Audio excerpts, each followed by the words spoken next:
There's so many challenges in creating art now, creating media art, film, television, that sort of thing.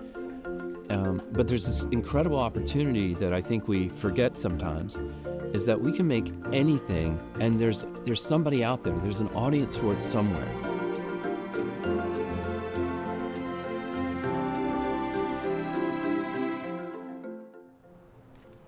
And action.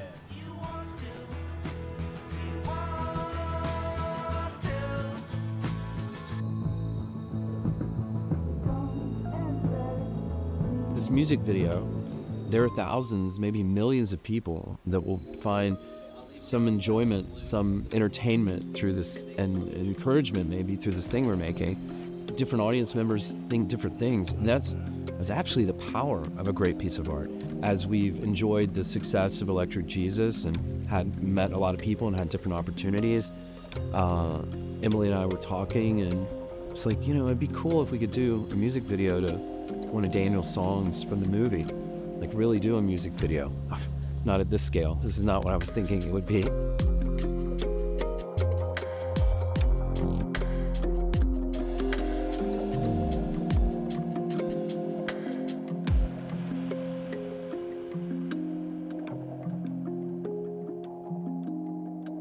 My name is Emily Reach White, and I'm a producer with Studio 15, and today we are on set at Pronk Studios in Greenville, South Carolina.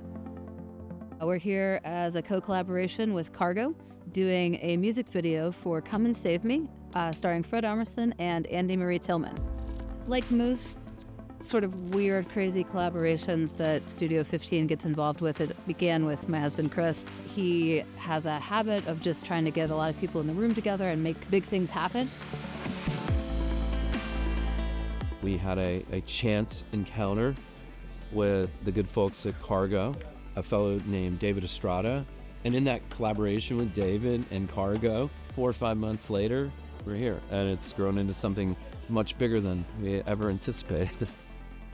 My name is David Estrada. I'm the executive producer at Cargo here in Greenville, South Carolina. Cargo is traditionally a B2B marketing agency. We started about 3 years ago, building our team of filmmakers, editors, animators, content creators, and just realizing we had these tools and resources to be able to do a lot more than advertising, and ran into Chris White, figured out we had some of the similar priorities and wanting to further the number of film productions that are occurring in upstate South Carolina, and decided to collaborate on this. I can remember the meeting when we were talking about it, and I had this memory that Daniel Smith had told me that Fred Armisen knew his band, was a fan of his band. And that was just lodged in my memory somewhere. It's a great script, and the connection with Fred was just like, it just is perfect. Him as an actor and the character, like, it makes sense instantly. We went through the proper channels, and it all worked out. I just like to work with people who I like and who I've known for a while. Danielson family, the music, to me it seems festive because there's bells in it. So every time I hear bells, it always seems like there's some sort of celebration going on. And the fact that they're really a family also kind of makes it seem festive. Plus they're so smiley. I mean, what makes Daniel's music so amazing is that it's just honest. It's just who he is, and he is writing songs about what he's passionate about, and that happens to be his spirituality. It's as simple as that, So the song Come and Save Me, the story behind that, I was given some lyrics by the godfather of Jesus rock from the 70s, Larry Norman, and I was given a couple pages of some different lyrics that were unpublished, never used. And there was the song Come and Save Me. I really liked the lyrics, and I tweaked it a bit so I could relate to it and connect to it, make it a little more universal. I mean, we can all relate to pain. So it's come and save me from this pain I'm in. And so it starts from that place. And there is a narrative there where there's a relief from this pain towards the end of the song. So I wrote the music for that. Had my brothers and sisters appear on the recording, and so it's a Danielson track. And so that's where Come and Save Me came from, and I'm really pleased with it, and now we're making a music video for it. It's incredible. Who among us hasn't said, "Come and save me"? I don't know who we're saying it to. Sometimes, I guess some people are saying it to God. Some people are saying it to maybe a spouse or a lover or a relationship. Some people are saying it to their children. But I will say, I think every human being experiences like a type of loneliness, and then the effort to go out and do stuff. But you can also feel lonely when you're out with a bunch of people too. So my name's Mike Norman. My father is Larry Norman, and he wrote the lyrics to the song. I know that my dad, I have a feeling he saw some of himself as a younger man in Daniel, and they made a strong connection before he passed away. And so I think he felt very comfortable to give some lyrics that he really felt strongly about to Daniel, to use however he wanted. My dad loved comedy and storytelling, and Fred is definitely an artist, a musician himself, great storyteller, and very funny. I think my dad would be thrilled. Working in front of the LED wall is incredibly beneficial. In fact, I was talking to Fred about it earlier. He was just commenting on how fast this is all moving and how much easier it is for him for a time management aspect. There's not a ton of hurry up and wait for him because everything moves pretty smoothly, and we're taking out a lot of the time element of having to switch scenes or even company moves. It's fabulous. It's great, and I love this technology, and it's really cool that we get to utilize it for this. It's definitely much easier to get into that scene when you're in that environment.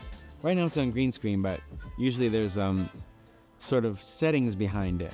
Your day kind of gets a little shorter because you're not going out to some location, you're at a sound stage. So in order to do these scenes, I just sort of step like 15 feet onto the stage and do it. And it's been really, everyone's been great and really, really nice.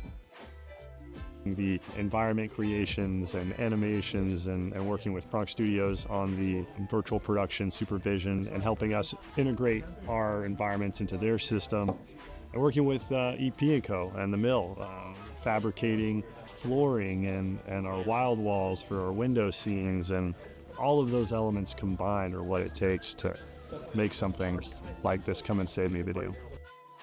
So one of the techniques that we used a lot when we were at Pronk Studios was an old technique called the French reverse. And this is how we were able to really create a three-dimensional space in what was a two-dimensional sort of facility, where we had sort of one wall and a curve. Instead of moving your camera, you move your subjects, you move your actors, you move your talent.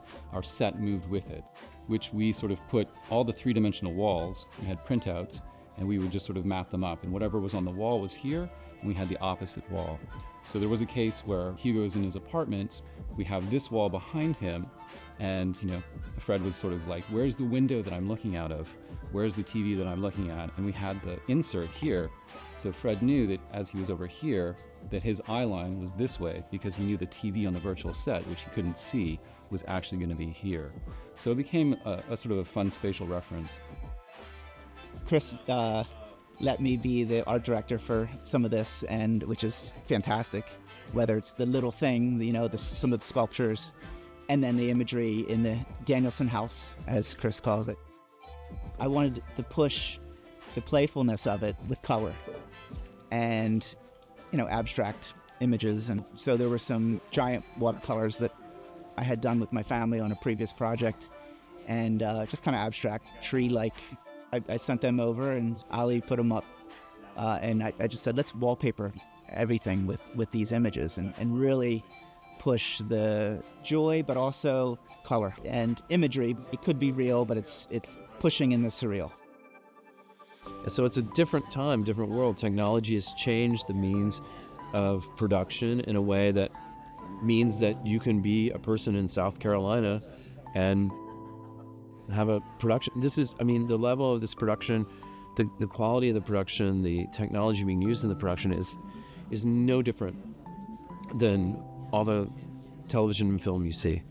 There are so many different disciplines that it takes to put together a TV series, a feature film, any original content these days. You know, it takes so many very specific disciplines, and that's what we're about. We're about trying to bring all that together and allow those people that are specializing in those fields to have an opportunity to work in this very robust industry.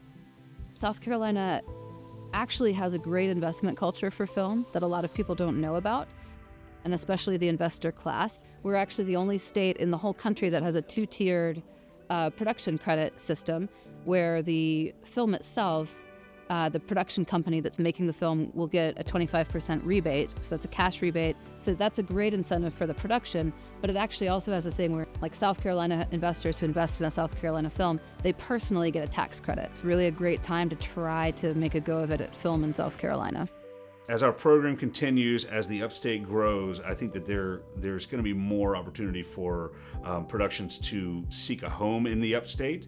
I think that Greenville's ready for it. I think that Spartanburg is really excited about it. I think that it's nothing but a major benefit to that area, and I think it's going to do nothing but keep growing in the future, I'm hoping. It's really cool to realize that there is a healthy, lively entertainment industry in upstate South Carolina. There is workforce, there is infrastructure to make it happen. This is just a dream. How can this happen? That it can be here in South Carolina. Part of that's just sentimental and romantic and lovely. It's a gift, a blessing. But also it's just super practical. Let's make more movies here. Let's make feature films and TV series, and let's actually create here. It's a great place. It's great, and Greenville is beautiful. It's so charming. What a charming, great place.